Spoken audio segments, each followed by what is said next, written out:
Welcome to Marcor Studios, where here we will be interviewing different industry professionals and educating our homeowners as well as the industry as a whole.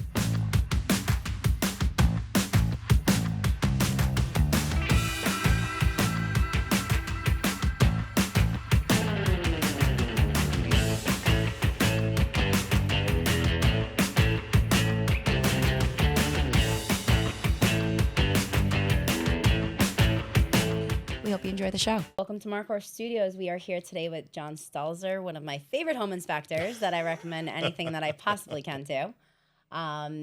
So let's talk about home inspections. What are you seeing out there in general? But really, we're going to put a little more emphasis on what are you seeing in the solar industry when you're running into home inspections and there's solar involved.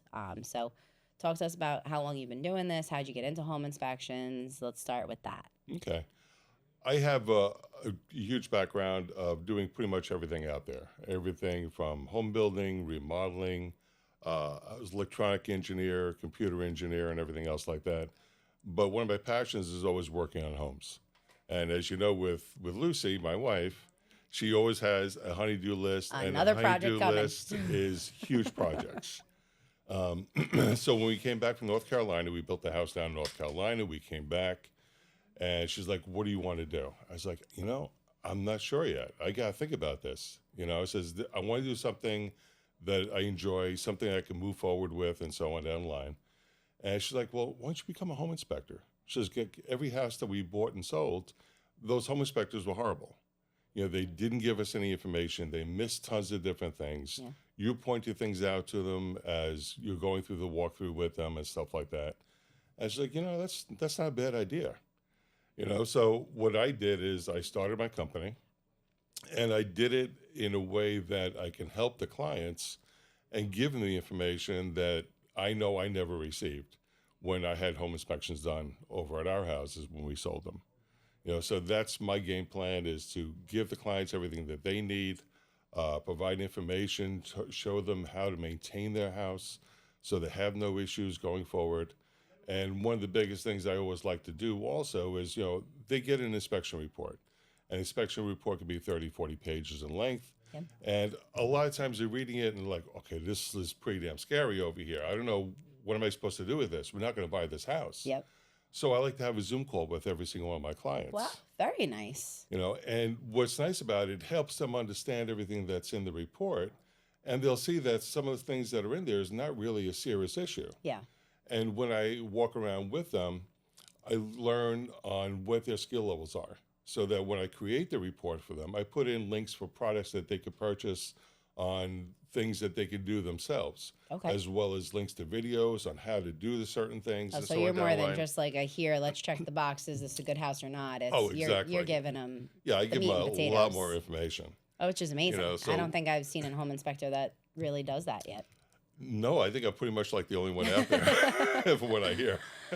So let's talk about solar, because you have solar on your own house. Mm-hmm. You put solar on your own garage, because you came to us to buy materials for it. Oh, absolutely.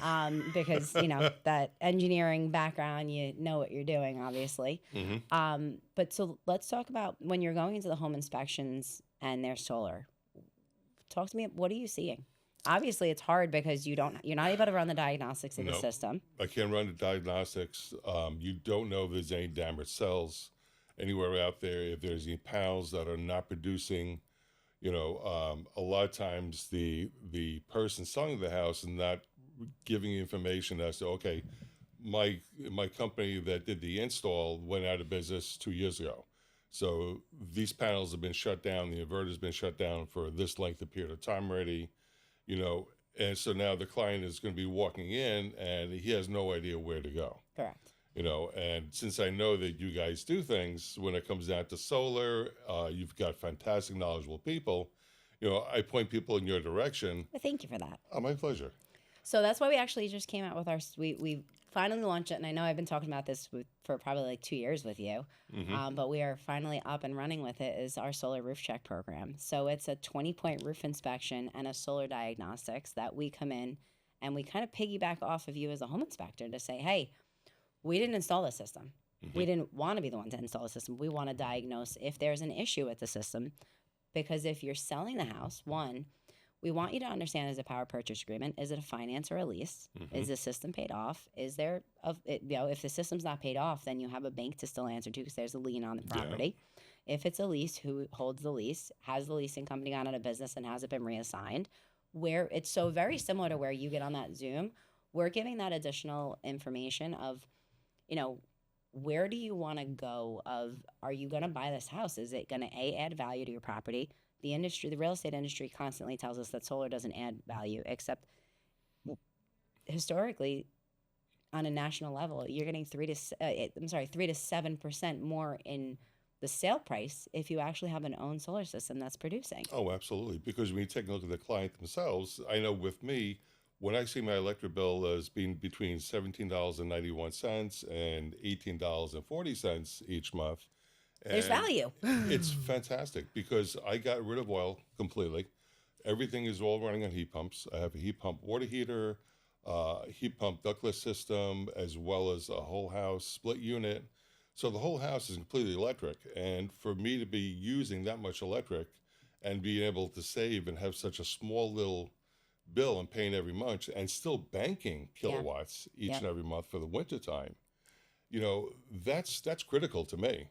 And a lot of people, when I'm taking a look and I see some of the panels that they have up there and what they're running in the house and what they plan to do, like putting in a pool or changing something that's going to use more electricity, I'm like, that panel system that you have in this house is not going to give you what you need. So you bring up a great point, because that's where you go from, let's say, the empty nesters that are looking to downsize. They sell their house. They sell it to a family that's growing their family, and they're maybe, they have 2 kids with one on the way. Yeah. And now they want to put a pool in the backyard, or they want a hot tub, or they want, electric cars. And all of a sudden, who's the first person they want to blame when you do the home inspection? And I bought this house. A lot of home inspectors I see are having waivers signed and saying, hey, we're not covering anything related to the solar. And a lot of them are actually having roof waivers signed as well, saying, hey, we could tell you the roof, looks approximately X amount of years old. Yep. It's very hard to tell how many layers an existing roof is. A lot of home inspectors aren't capable of doing that. I know you're a little more advanced and can. But understanding, was the system put on a roof that it should have been? What are we working? Were there critter guards installed, and is there a potential issue for critter damage? There's so many that are missing. So many that are missing. But actually, how many times have you actually? It's funny because I have one guy that does home energy audits, and he just actually tagged me on something on social media the other day, and he's like, I remember Gina from Marcor told me that I was gonna do one of these inspections and I was gonna see it and look, and he zoomed in, and there were just all of these pigeons literally making a hole underneath the system. Yep. Less invasive. Not nearly what, the squirrels and the raccoons are going to do, but those are tens and potentially hundreds of thousands of dollars of damage. We've worked claims that are upwards of $150,000 in damage just because raccoons caused so much damage under the system, got into the attic, and, 3 floors worth of water damage because now there's these giant holes in the roof under the solar panels you can't see. It's very hard because we can't pull apart the system even at an inspection, So you have limited capabilities of what you could do, but enough that we can really see, like, hey, what are you buying with? You're buying this house. Is there added value to this? Maybe with the way that interest rates are and with the home buying and things being priced so high in this market specifically, maybe they didn't have enough for their, the appraisal didn't come in where it needed to be. But now all of a sudden a solar home inspection can get it up that 3 or 5% extra that it needs to be. Yeah. By doing that, saying, hey, the system is owned, it's paid off, and there's on average a $17 electric bill, and we run those numbers, and so that's what the Solar Roof Check program does. Yeah. But by doing that, you're giving advantages to now the lenders having full transparency, the attorneys having full transparency, the buyer or the seller having full transparency, and the realtor. But it's also protecting the home inspectors, saying, hey, listen, we don't know all of this stuff. We don't have access to tie into, going into your portal and being able to see what is going on. Is there an optimizer down? Is there an issue with your inverter? Is there something that's not responding? And a lot of the times we can start to see like, all right, well, maybe there is critter damage due to something because we are seeing a certain area, and maybe if we get written permission to lift the system and be able to see, oh wait, there actually is more damage. Wouldn't we want that handled before, maybe we want money in escrow. Maybe we want to make sure that that is handled. Maybe it's under warranty through the leasing program, because maybe it was a lease system and the leasing company is still in business, or maybe they're not and they were reassigned to somebody else. That's why we have all the master service agreements with these companies, so we can direct these homeowners the right way. Oh yeah. But the reason why we don't really, and again, we'll install new systems, but the reason why our main business is not installing new systems, and it was this vertical integration alongside what we already do, is simply because we wanted to plug into the home inspectors like yourselves. We wanted to plug into the real estate industry. And guess what? If I installed the solar system on your house, or, Joe Solar installed the solar system on your house, and you called Joe in to come do a diagnostic on your system, is he going to be pretty likely to tell you that he messed something up, or maybe he didn't do something right? Absolutely not. You want a third party to do that. Yeah. You want a complete non-biased company that's just not knocking anybody. This is just the facts. Hey, you don't have critter guards. This is a potential issue. You don't have, you don't have where your peak production should be X. It's really not there. Or hey, we're running diagnostics and we're seeing, there's two optimizers out. They're under warranty. Have it fixed before you guys finalize this, or Absolutely. maybe put money in escrow. We had an attorney call us a couple weeks ago where the issue ended up to be that they didn't have the stickers. The solar company never closed out the permit. The solar company went out of business. They didn't have the proper stickers where they needed them, and it caused a couple $1,000s to be tied up in escrow, and it caused the delay.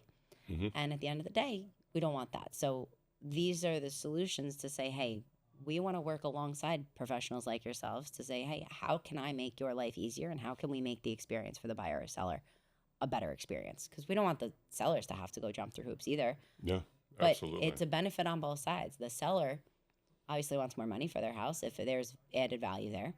The buyer doesn't want to buy what should be an asset that turns into a liability. Yeah.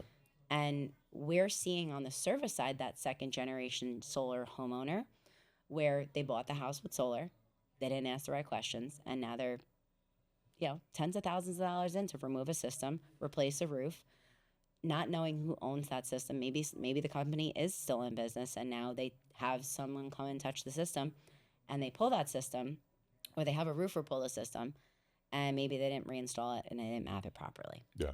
And now you're not getting the proper production. Or maybe they touched the system and they were not contractually allowed to touch the system, and now the solar company is now calling the loan, or they're accelerating payments of the lease. People don't know that these are the possibilities. So this is what the purpose is, to get people like you that information. How many times are you running into the critter damage? Well, you lived across the street from me. Yes. So they had solar panels already installed on the house before we purchased the house. Yeah. So we had 25 panels on the house, another 10 that was on the garage. Not more than a month going in, I saw that we had no critter guards that were on there. I contacted the company that did the install, and they said, okay, it's going to cost this much money because it was never in the original contract and stuff like that. And I'm like, I'm just going to do it myself. But by the time the materials came in and so on, with me, I have the app on my phone, so I know what's going on all the time. And I saw 2 of my panels on the garage were dead.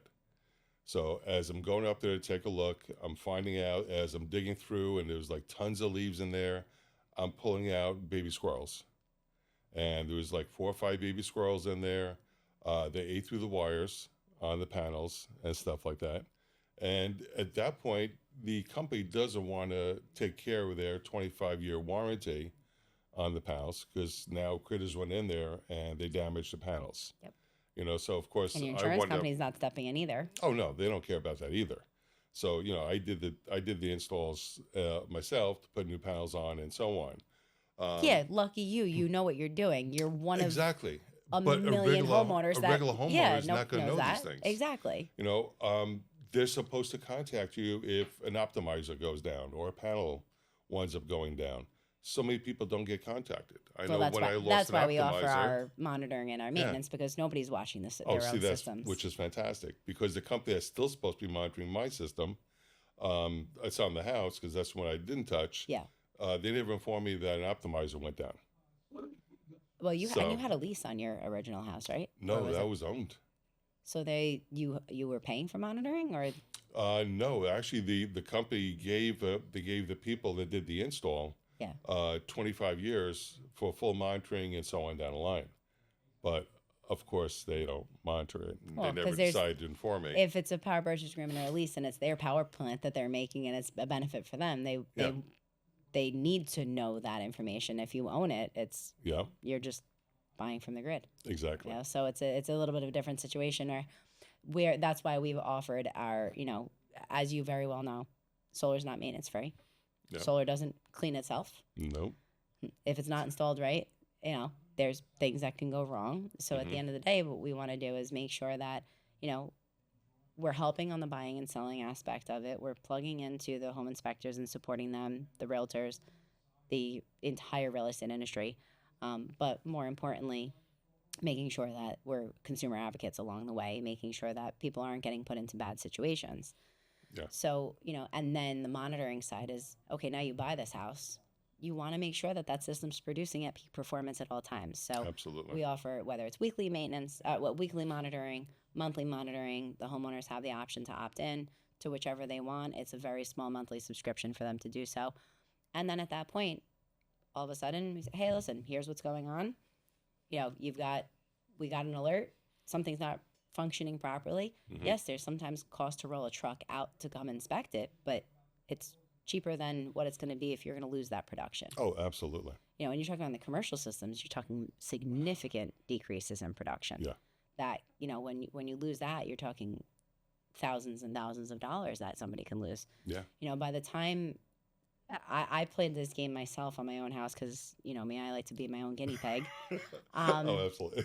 So I had two Optis out and I left them off. And I was just like, order them, but don't change them. Because I wanted to see how much it was going to affect the bill. Yeah. And two optimizers out isn't going to make or break my bill. But if I had string inverters. Oh, yeah. And somebody, I know a squirrel ate through one of my wires, that's not just one panel down. That's whole string's coming down. Exactly. So that becomes a bigger issue at that point. And I've seen those. I've seen those on some of my home inspections also. And what do you do in that case? I tell the You tell them clients. to call Marcor. Well, I do tell them. But I tell the clients is, well, you've got an issue with the solar panels. Here's the pictures of the damaged wires that's on there, so you know that this whole string of 9 panels are not producing at all. Yeah. Does the seller know about this? And usually they don't. They have no clue. But More somebody than has to pay 90% for that. on. And if it's not under warranty or if it's something that is unrelated to a warranty issue, that's the ambiguity of what's warranty coverage, what's workmanship coverage, what, you have, firsthand, your inverters have one warranty, your panels have one warranty, your brackets have one warranty. There's so many, and then your workmanship has one more. Yeah. There's so many variables. So we have to decipher that out and really get people to understand what they're getting into. Mm-hmm. Do you think that this would be something that would be helpful for your buyers and sellers? Absolutely. It definitely would be. I know from a home inspector's perspective, you have a different personality, so I know you keep relationships with your homeowners. Mm-hmm. Have you seen solar break a deal for you or break a deal for buying or selling a house? I've seen a couple within, let's say, the last year that because of the solar panels, the deal never went through. And mainly because there was either damage to the solar panels that were never fixed. The seller says, well, I can't get in contact with the company, so this is what you're getting. And they're scared. So, of course, they're not going to be moving forward because they have no idea on how much it's going to wind up costing to get the system up and running. There's a lot of fear there because there's a lot of people that truly don't understand solar and the benefits of it. I have one that I actually have to investigate later today, and it really hurts when it's like somebody that in the industry, and this is a woman who's trying to help her mom, and the roof is leaking under the solar, and it's been leaking, and they have a public adjuster, and they called a company in to put a tarp on it. And then she realized, she's like, wait, you do this. So she reached out to me, and I can't touch anything because I know I service the company that owns her system. Mm-hmm. But the way she was explaining, I said, do you lease it? Do you own it? Or is it a power purchase agreement? And she's like, I don't know what you mean. And I was like, so I explained it to her. She's like, I have no idea. I can't find my contract. I'm like, all right, common story. Now we need to figure it out. So now we just lost a couple of days just trying to track down, is she under warranty or is she not? Yep. Except she doesn't own the system. And when we called the company, they said, well, we're not opening a case because she's not under warranty. How's she not under warranty? She leases the system. Yeah. She's still paying you for a lease. So that's going to be the fun part, is that a lot of these companies delay as much as they can to limit their liability, or for somebody to get so frustrated that they say, John, come pull my panels. Let's figure it out. And as you very well know, there's a SKU on every single panel. Yeah. We have to map the system, and we have to photograph all of the SKUs. Yeah. When you're photographing that, you're uploading it to the portal for that company who owns that lease or owns that power, that owns the PPA, that they know that was handled properly, because they want to know that Mr. John didn't come in and touch that system, or Mr. Jones didn't go up on his own roof and touch the system. It's the easiest way for them to say, hey, we're going to call that loan or accelerate the payments. And when they do that, they wipe their hands clean. And guess what you just found? Another orphan solar system on Long Island. Yeah. And it's becoming an issue. It's unfortunately the homeowner's lack of knowledge of knowing how to navigate these, that they're putting themselves in these positions because they're not getting the answers, and the frustration. So true. It's becoming a problem. So we just want to be a resource for these, for people like yourselves, for the buyers, the sellers. But now, talk to me on the home inspection side. How do people get in touch with you when they're buying and selling a house? You're one of the very few people who understand the solar sector, which is why you and I have so much synergy, aside from the fact that I have always adored you and your wife. But talk to me about, how can people get in touch with you when they're buying or selling a house? If they do want an inspection, how do they reach you? Well, a lot of my clients actually reach me through the realtors. Okay. As I'm doing inspections, the people that are sitting there, sometimes whether it be the seller self or the seller's realtor, is listening as to I'm going around and how I'm explaining things to the client. How I'm teaching about the maintenance, and the seller's like, oh, I never knew that we should be doing that stuff. And I wind up getting clients that way. Yeah. As well as other new realtors that wind up, bringing information over to me also. I have a website that's out there, so people are reaching me through my website. And what's that website? It's AmericanLeagueHomeInspection.com. Okay. And what's the best number to reach for if somebody wanted to reach out to you? Is 516-962-4074. All right, beautiful. Well, hands down, one of the best inspectors on the island, and as thorough as they come. Anyone I've sent your way, I've always heard great feedback. So thank you for that, and always for making us look good. Oh, thank you. But I'm really excited to get this launched. And we still get a lot of comments on the beautiful work you did on our house, also between all the stonework and the vinyl siding and everything else like that. The color schemes. Yeah, it worked out beautifully. It was a beautiful mix, Lucy. What a big difference. She did a very good job picking out that one. And then I decided to move right after. Great, go figure. I know. We luckily got really cool neighbors where we are now too. That's good. But they weren't like you and Lucy. But thank you so much for being here today. Thank you. If anyone needs a good home inspector, John's your guy. Thank you. Thank you so much.